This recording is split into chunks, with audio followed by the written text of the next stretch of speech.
Dads are infamously impossible to shop for. But what kind of birthday gift do you give your dad who's an entrepreneur? And before you say the latest Tim Ferriss book, forget it. There are probably already 3 copies on the shelf. Courtney found a way better gift. We were at a restaurant all together, and we were asking him our typical question, which is, what do you want to see happen this year? What are you most excited about? And without skipping a beat, he said, I want to start a family business. My name is Courtney Werner. I work for KOYA Innovations, and I'm one of the co-founders as well as the CMO. As a way to stay connected and start a business, Courtney and her family developed a solution to send kindness and kudos to anyone, anywhere. What better way to test your family bond than to run a startup together?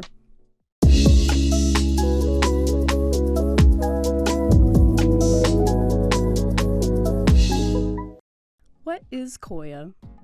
So essentially, KOYA stands for Kindness Anya, and KOYA is a personal message with a gift. And the personal message could be a variety of media, so it could be a personal video, it could be a text message, it could be a photo that has some sort of meaning or memory attached, and then that's always attached or tied to a gift. Initially, it also was tied to a location. That's something that was part of our earlier prototype. It's definitely something we want to bring back, but we're still trying to figure out what our consumers think about that. So right now, it is message and a gift. What is the origin behind KOYA? The origin story of KOYA, which happened at my dad's birthday party. He ended up asking us, what's one of the biggest problems you're facing right now? My sister and I at the time, we were working for different nonprofits and socially conscious companies. So we were out of town, we were overseas about 60 to 80% of the year. And one of the biggest things that we were experiencing is we were missing birthdays, bad days, breakups, anything that helps build relational equity, we were absent for. So that was definitely top of our mind and something that we were really wanting to kind of find a solution for. And our dad has a background in geolocation. And so immediately that's kind of where his mind went, was like, what if we created something that utilized geolocation to allow you to connect in a more meaningful way? So that is the story behind KOYA, and also kind of a taste of the mission, because we definitely are aiming to make it possible for people to connect in a meaningful way, whether you're a consumer or a business. What challenges have you faced in your entrepreneurship? At the time, I was a freelancer, which I think kind of feels pretty similar to entrepreneurship. Finding out what made everyone tick, figuring out everybody's skill sets and finding ways to highlight those, or being part of a team, that was something new to me because I had been a lone wolf for a while doing what I did. And the idea of it not just being about me growing quickly and doing the best I could, it was also about making sure that everybody else was doing okay and that they were thriving. That was, to be quite frank, that took me some time. And so that aspect of entrepreneurship, and I do realize that probably some people watching don't have a team. There are a lot of solopreneurs, and so I definitely feel like I resonate more with that aspect of entrepreneurship, which has its own difficulties for sure.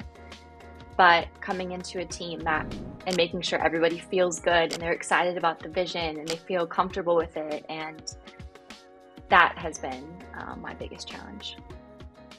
How would you describe founding a startup with your family? I think that if you can do it with your family, you can do it with anybody. And I say that because when you're in business with your family, it requires extra communication and proactive communication to be able to make sure that, hey, I'm talking to you as my dad right now. I'm talking to you as the CEO right now. And it was initially a little bit challenging because of that, because we had preconceived ideas about each other that we had to start stripping away in order to not only rebuild something that was healthier as a founding team, but also as a family. Within our family dynamics, we had to change some things in order to be able to have the kind of communication we needed to have to be in business together. So my mom, for instance, at this point, she's my mom, but she's also one of the best community builders I've ever seen. My mom knows how to rally people together like nobody's business.